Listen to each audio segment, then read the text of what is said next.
चीनू, मैं हूँ तुम्हारी अंदर की दूसरी चीनू।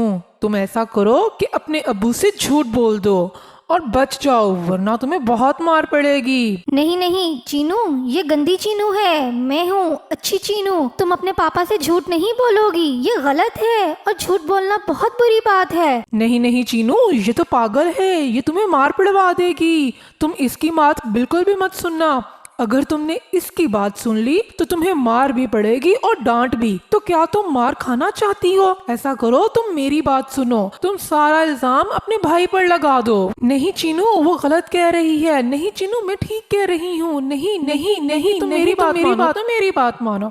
चुप कर जाओ तुम दोनों। एक दफा की बात है कि एक जंगल में दो चिड़ियां आपस में बैठी बातें कर रही थीं। वो दोनों आपस में बहुत अच्छी दोस्त थीं। अब क्या होगा? मेरे बाबा मुझे बहुत डांटेंगे। क्या हुआ? तुम इतना डरी हुई क्यों हो? मेरी गुड़िया टूट गई मेरी गलती की वजह से।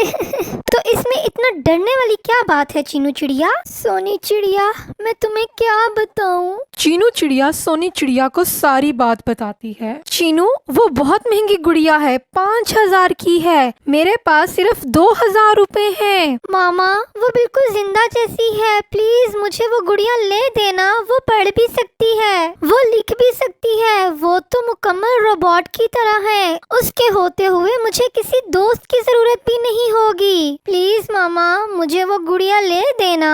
अच्छा चुप करो, मैं तुम्हारे पापा से बात करूंगी। चीनू बेटा, आपको वो गुड़िया इतनी पसंद है? जी पापा, मुझे वो गुड़िया बहुत पसंद है। वो बिल्कुल असली जैसी लगती है। अच्छा बेटा, मैं ऐसा करता हूँ कि 3,000 रुपए किसी से कर्ज ले लेता हूँ। मगर पापा, हम वो कर्ज कैसे उतारेंगे? मैं रोज बस पर जो पैसे लगाकर दफ्तर जाता हूँ वो मैं पैदल चला जाऊंगा।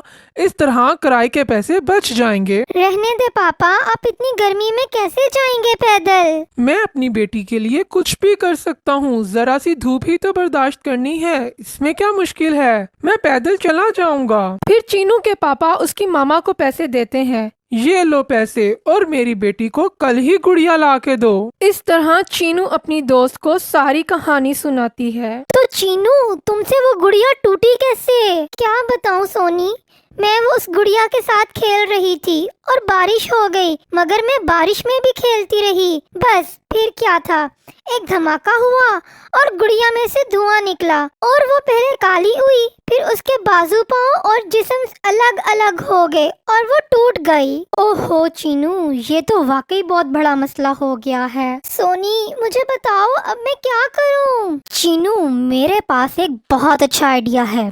तुम ऐसा करो कि तुम सारा इल्जाम अपने बड़े भाई पे लगा दो। तुम कहो कि वो तुमसे देखने के लिए गुड़िया मांग रहा था, लेकिन तुमने उसे गुड़िया नहीं दी और जब तुम सो गई तो वो गुड़िया लेकर बाहर चला गया। तुम्हारा भाई वैसे भी तो तुम्हें इतना तंग करता है, सबको, तुम्हारे मामा पापा को तो उसकी हरकतों का पहले से ही पता है और वो भी उसकी शरारतों से बहुत तंग है। वो सब फौरन तुम्हारा यकीन कर लेंगे और देखना, उसको मार भी पड़ेगी और इस तरह तुम बच जाओगी। सोनी कबूतरी, बात तो तुम्हारी वैसे बिल्कुल सही है। मेरे भाई को भी सबक मिल जाएगा। वो भी हर वक्त उल्टे काम करके इल्जाम मुझ पे लगा देता है। फिर वो दोनों अपने घर चली जाती हैं। रात को जब चीनू अकेली बैठी हुई थी तो सोच रही थी और उसको उसके अंदर से 2 आवाजें आ रही थीं। चीनू, मैं हूँ तुम्हारी अंदर की दूसरी चीनू। तुम ऐसा करो कि अपने अब्बू से झूठ बोल दो और बच जाओ, वरना तुम्हें बहुत मार पड़ेगी। नहीं नहीं चीनू, ये गंदी चीनू है। मैं हूँ अच्छी चीनू। तुम अपने पापा से झूठ नहीं बोलोगी, ये गलत है और झूठ बोलना बहुत बुरी बात है। नहीं नहीं चीनू, ये तो पागल है, ये तुम्हें मार पड़वा देगी। तुम इसकी बात बिल्कुल भी मत सुनना। अगर तुमने इसकी बात सुन ली तो तुम्हें मार भी पड़ेगी और डांट भी। तो क्या तुम मार खाना चाहती हो? ऐसा करो, तुम मेरी बात सुनो, तुम सारा इल्जाम अपने भाई पर लगा दो। नहीं चीनू, वो गलत कह रही है। नहीं चीनू, मैं ठीक कह रही हूँ। नहीं नहीं नहीं, तुम मेरी बात मानो।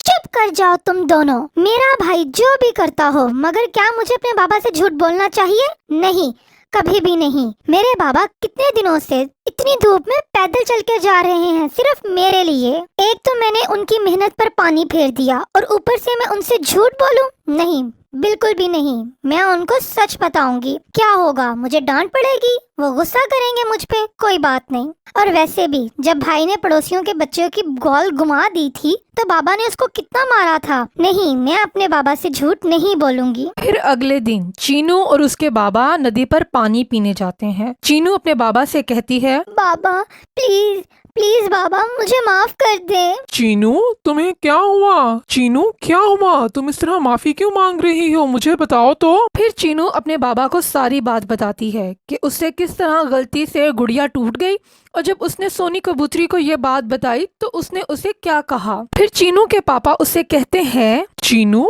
तुमने सोनी कबूतरी की बात मानकर सारा इल्जाम टीटू पे क्यों नहीं लगाया? तुम्हें तो पता है कि वो कितना तंग करता है हमें, और हमने तुम्हारा यकीन भी कर लेना था। नहीं, मैं अपने पापा से झूठ नहीं बोलना चाहती थी। उन्होंने मेरे लिए इतनी तकलीफ बर्दाश्त की। चीनू, तुम्हें पता था कि शायद बात सुनकर तुम्हारी मुझे गुस्सा आ जाए और मैं तुम्हें मारूं भी और डांटूं भी, फिर भी तुमने सच बोल दिया। जी बाबा, अगर आपको गुस्सा आ रहा है तो आप बेशक मुझे डांट लें, आप बेशक मुझे मार भी लें, मैं बर्दाश्त कर लूंगी, मगर मैं अपने पापा से झूठ नहीं बोलूंगी। मेरी गलती है तो मुझे सजा भी कबूल करनी चाहिए। चीनू, तुमने महात्मा गांधी जी के बारे में सुना है? जी बाबा, वो फाउंडर ऑफ इंडिया हैं, बहुत बड़े सियासतदान, और इंडिया के नोट पर जो तस्वीर है वो भी उनकी है। मैं जानती हूँ उन्हें। चलो चीनू, आज मैं तुम्हें एक कहानी सुनाता हूँ। एक दफा जब वो छोटे थे तो उन्होंने अपने पापा की जेब से कुछ पैसे चुरा लिए। क्या सच पापा?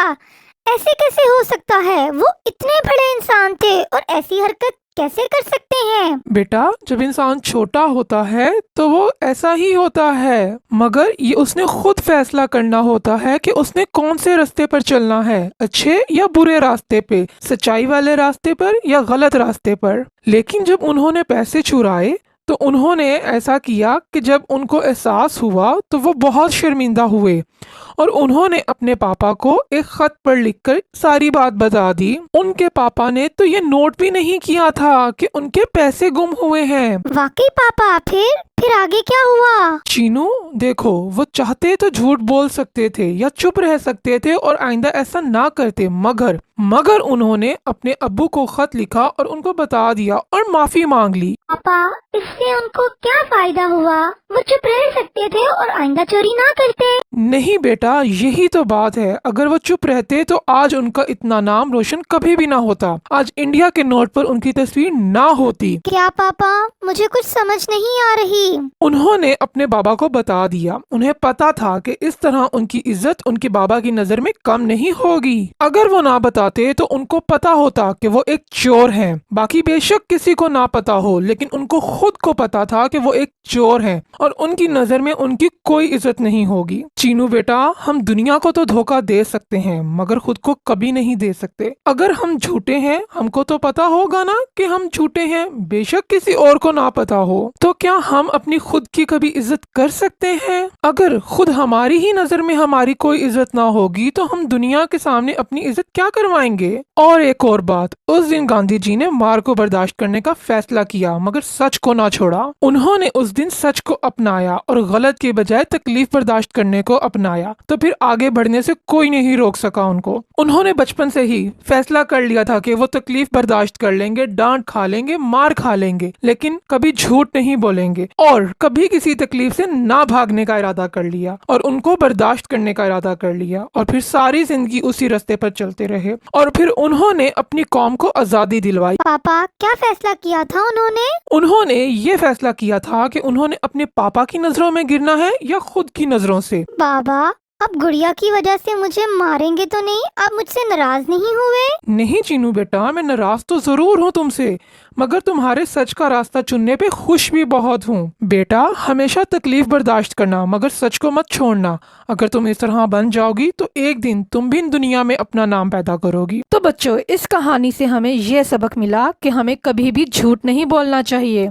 तकलीफें, मुश्किलें तो हमेशा जिंदगी में आती ही रहती हैं, पर उनसे निकलने का हल समझदारी से निकालना चाहिए। एक दफा की बात है कि जंगल में चीनू चिड़िया अपने परिवार के साथ रहती थी। उसका पति बंटी चिड़ा रोज शराब पीकर घर आता था और चीनू चिड़िया को बहुत मारता था। एक बार बंटी चिड़ा टल्ली होकर घर आता है और चीनू चिड़िया उसे कहती है, बंटी जी, आप रोज पीकर क्यों आते हैं? आप सारे पैसे अपनी शराब और जुए में उड़ा देते हैं। आपको अपनी सेहत और इस घर की तो परवाह नहीं है, पर अपनी बेटी चिंकी के बारे तो सोचिए। वो बड़ी हो गई है, कैसे हम उसकी शादी करेंगे? आप तो कोई काम करते नहीं और जो पैसे मैं कमा कर लाती हूँ वो भी आप मुझे मार के ले लेते हैं। चुप कर जा, कब से ची ची करी जा रही है। जा जा, तुझे जो करना है कर ले अपनी बेटी के साथ।